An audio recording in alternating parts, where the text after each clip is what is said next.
Hits 96. Hits 96. We are Chattanooga's #1 hit music station. Gino D here with you, and I am joined by Kevin and Matt of Cheat Codes. How we doing, gentlemen?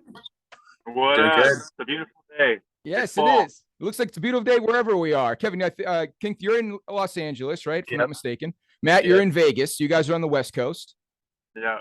And I'm holding down things here in Chattanooga. We're having a good time. Yeah, love Chattanooga, the Midwest or the South? I always get confused. We consider ourselves the South here. We're in the South. Okay, nice. Absolutely. Yeah. I think you can get beat up around these parts if you said we were in the Midwest. Well, I'm from Missouri. So it's kind of like mixed. Like some people call it the Midwest, some people call it the South. So. Oh no, we represent the South wholeheartedly here in Chattanooga, and we're super excited about this new album that you guys have coming up because we, as much as we love pop music on our station, Hits 96, we do enjoy the crossovers, and you guys know all about that. And we're playing your song now, I Remember, with Russell Dickerson, which is absolutely huge. And before we get into that, and we will talk about the new music, I thought we'd talk about the beginning a little bit. How'd you guys got together? I want you to explain how you guys met, the group dynamic, and basically what made you realize that you had something here in the group Cheat Codes. Yeah, we met in LA. I actually moved to LA in 2012. Kevy was actually already living there, and he was doing rap. He was a rapper. So I was trying to make beats for him. I was just trying to like hustle like any way I could do music. And we made a couple songs where he was rapping, and then he was like, you know what? He was like, I don't know if I want to rap anymore. We should do like an electronic project. And I was like, really? So but he told me this story about his brothers because they used to be in a band called Clear Static, and they opened for Duran Duran at the Madison Square Garden. And you can go ahead and tell that part if you want, Kev. But yeah, pretty much my brothers were in this like rock band touring for a while. And I remember asking my brother when they were playing the Madison Square Garden, like backstage, like, hey, how you doing this, man? And I never forget it. He's like, oh, I got the cheat code. And so when I was telling Matt that story, he's like, oh, dude, that should be the name, Cheat Codes. There you go. Yeah, because I'm from Missouri, so like I never experienced any like famous people or like entertainment people. I was just always trying to do music however I could. So when I encountered Kev, I was like, wow, like that's like a whole different mentality than what I'm used to. Like I'm used to a lot of people being like, oh, be realistic. Like, are you sure? Like, isn't that a big risk? Where, you know, kind of where Kevy grew up, it's like, yeah, just be in a rock band. Yeah, it's easy, man. You could do it. Like, you know, it's like a different mentality. So for me, I was like, oh, I think that's kind of an integral part of if you want to succeed in anything, you need to have like you can do it. Like you can make it happen. It's not as hard as you think. Like, you know, you can have fun with it, for example, and then it's going to come a lot easier than if you're like, man, I don't know, it's really hard out here. Every day's a grind and every day's a struggle. You know, it's like, it's about the journey, so you got to be able to have fun with it. Otherwise, you're gonna get burned out, you know. So, What's nice is that you guys come from 3 different backgrounds, including Trevor as well. So you guys have that different experience. Of course, like you said, Kevin being in Los Angeles, it's not as much of a fantasy world as it might be in Missouri or wherever you guys are from. So that's nice when it comes to that.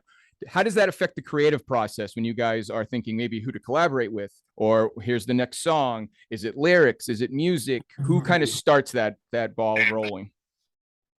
Yeah, I think we just start general and then we get more specific. So we'll start with like a general idea. Lately, the past couple of years, we've been doing like projects. So we've been like, oh, we want to do an album. What would that look like? Or we want to do an EP. What would that look like? So during COVID, we did a 3-part album called Hellraisers. We dedicated it to our late manager, MT, shout out MT. And we were like, instead of doing one album, let's do 3. Since our first album, we did like 3 different genres. So now we're working on a new project, and you know, we did a couple records. We did one with Little Big Time. It's called Never Love You Again. And we didn't expect it to be like a country collab. That was just like we had the vocal, and it was actually more of a like soulful vocal, and we just were trying to find the right vocal, and they kind of came in with the harmonies, and it just sounded perfect. And we're like, oh, maybe we should reach out to more country people because this just came together really great. So then we started working on a whole country project and just reaching out to different people from there. So kind of how the new project got inspired. Yeah, I mean, you guys have quite the list of collaborations. We could sit here all day and talk about all of the artists across numerous genres of music now that you've worked with, from Demi Lovato to Little Mix, Wiz Khalifa. I mean, the list goes on. And now entering the country world, as you mentioned, Little Big Town, of course, the song that we're playing now with Russell Dickerson, and then Dolly Parton, the legend herself. What was that like? What was that like? Would you guys actually get to meet up with Dolly, or is it more of a kind of an at-home type thing where we're sending both tracks and music back and forth? Right now we're just yeah. Go ahead, Kev. Sorry. You got it. Yeah, No worries. it's been like an online thing right now, but we're trying to see when we can link up with her in person, because we think that would be really sick to meet her, hang out with her. You know, we really want to go to Dolly World or whatever it's called. You guys have no idea. Dollywood is absolutely huge right here in Chattanooga. We give away tickets all the time on the radio station, and you would think that we were giving away millions of dollars. So if you haven't had a chance to go to Dollywood, you definitely should make it a part of one of your trips, because it is quite the experience. Nice. Yeah, I've been to Dixie Stampede, but I've never been to Dolly World, so I have to check it out. But yeah, I remember that as a kid growing up in Missouri, Branson, Missouri. And doing this new album, of course, it's called One Night in Nashville, which is due out in January, because it's a full country album now that you guys doing your takes with all of these country artists. You actually were able to kind of really dive into the country world and even played Stagecoach not too long ago. What was that experience like? What are country fans like compared to other fans that you've come into contact with? Ooh, I think it's a completely different vibe. Like Stagecoach, for example, just seems more family friendly, and the whole country lifestyle, it's like a true lifestyle. Like everyone's so genuine, it feels, and very respectful and nice and just like outgoing, compared to like, you know, a lot of these like people that go to Coachella or whatever, like that kind of scene is a little more stuck up or ego driven. I feel like country people are just super nice and just they're super fun to work with. Is there any other musical styles that you guys would like to maybe jump into in the future? I mean, I know you've kind of ran the gamut when it comes down to it, but are there any maybe dream collaborations or dream musical styles that you want to kind of dive into in the future? That's a good question. I think it'd be cool to work with Elton John or something like that. Right? Yeah, sure. Like a legend. I think Drake would be sick. I would die if we got Drake on a song. I was gonna say, I think I've heard you say in the past, Kevin, that Drake is the top of your list. Yeah, trying to manifest it, man. I've been saying it for years. Well, hopefully he'll get wind of it and you guys can make something happen. I think that would be pretty amazing. When it comes to doing collaborations or even remixes, you guys are known for your remixes, of course. Is that something that's just constantly popping into your brain? Like you hear, say, a theme song to a television show or a movie or something, and then all of a sudden you're like, you know what? I could have fun with this. How do you approach doing something like that, a remix or just taking a beat and making your own out of it? We usually only like to remix something if we think we could make it sound different or like better, for example.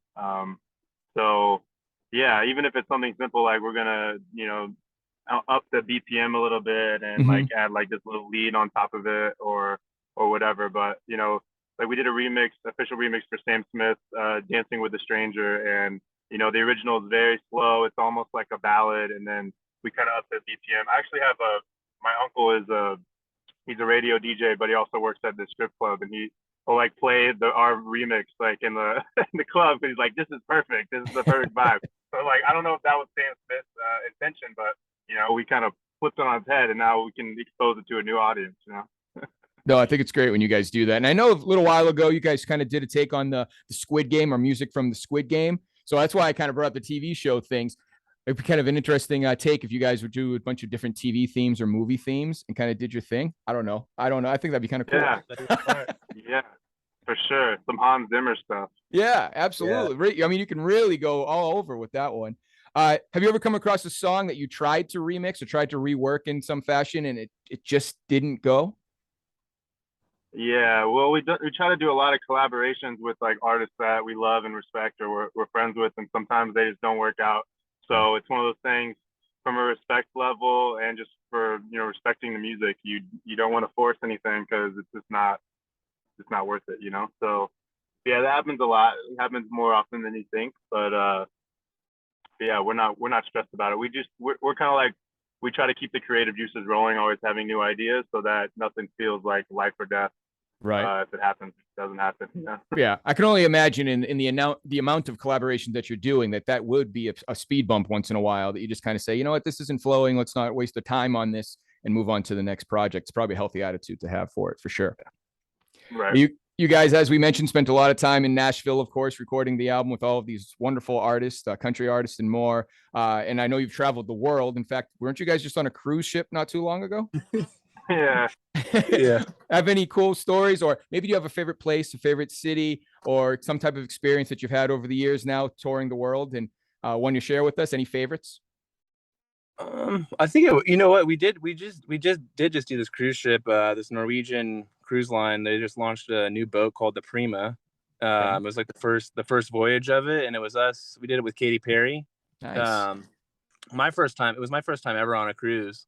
It was from Iceland to Ireland, but it was really fun because they did like the Price is Right on one of the nights, and it was like it was like Katy Perry and like Orlando was there, Orlando Bloom.